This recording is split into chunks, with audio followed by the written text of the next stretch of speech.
Olá pessoal, tudo bem? Dando continuidade às análises gráficas, a gente vai dar uma olhadinha agora no movimento uniformemente variado. O movimento uniformemente variado, diferente do movimento uniforme, é um movimento onde a velocidade tem variação.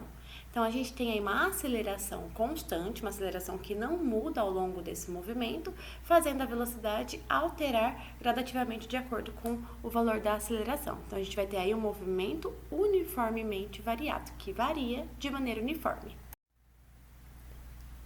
Quais as relações que a gente tem no movimento uniformemente variado? Pensando no conceito de aceleração, que é a variação da velocidade em relação ao tempo, a gente tem a equação horária da velocidade. Vou grifar ela para vocês.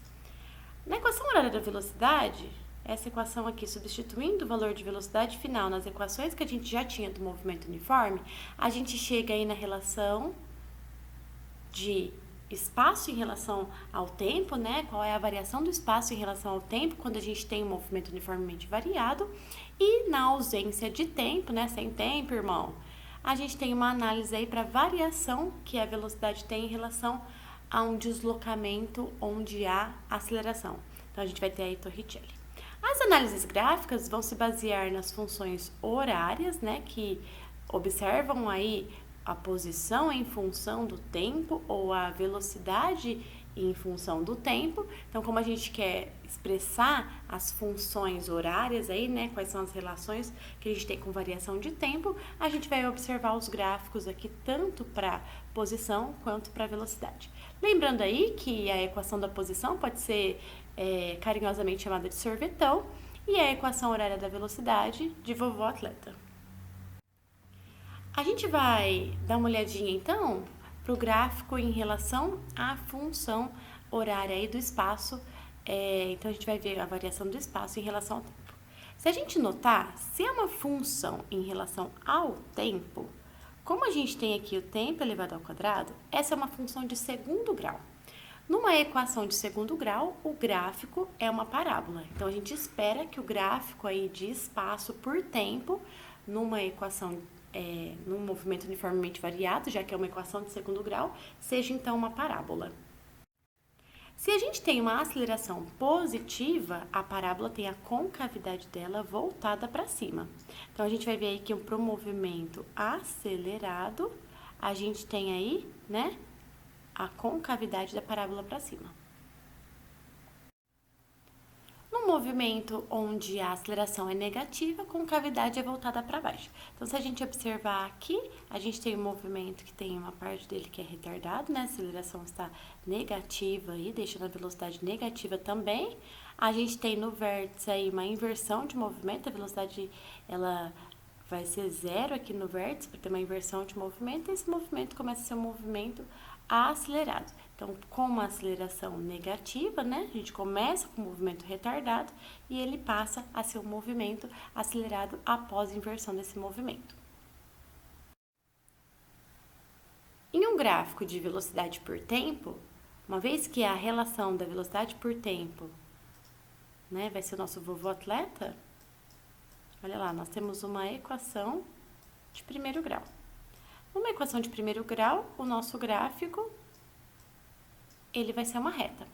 Se a aceleração é positiva, a gente tem um movimento acelerado, essa reta é uma reta crescente. Se a aceleração aí é negativa, né, a gente tem uma reta aí decrescente. A velocidade está diminuindo ao longo do tempo. Eu estou retardando o meu movimento. O que a gente não pode esquecer? Num gráfico de velocidade por tempo, então a velocidade por tempo, lembram lá do movimento uniforme? Esse gráfico, a área dele vai demonstrar pra gente o nosso ΔS.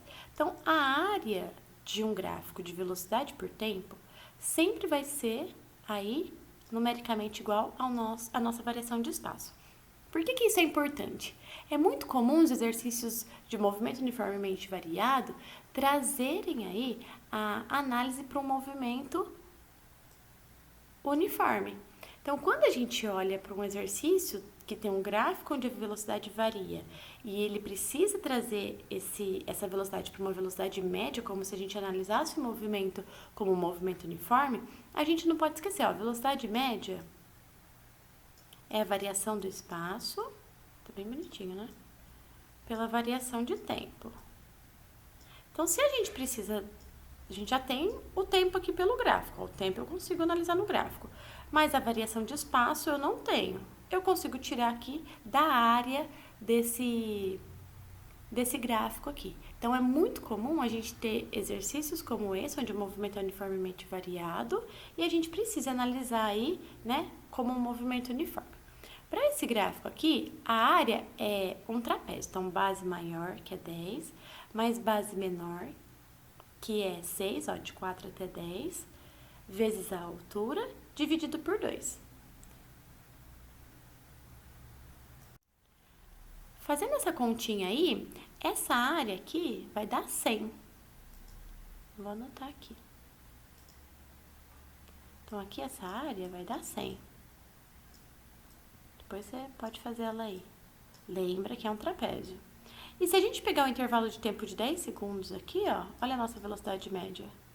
Aqui vai dar 10 metros por segundo.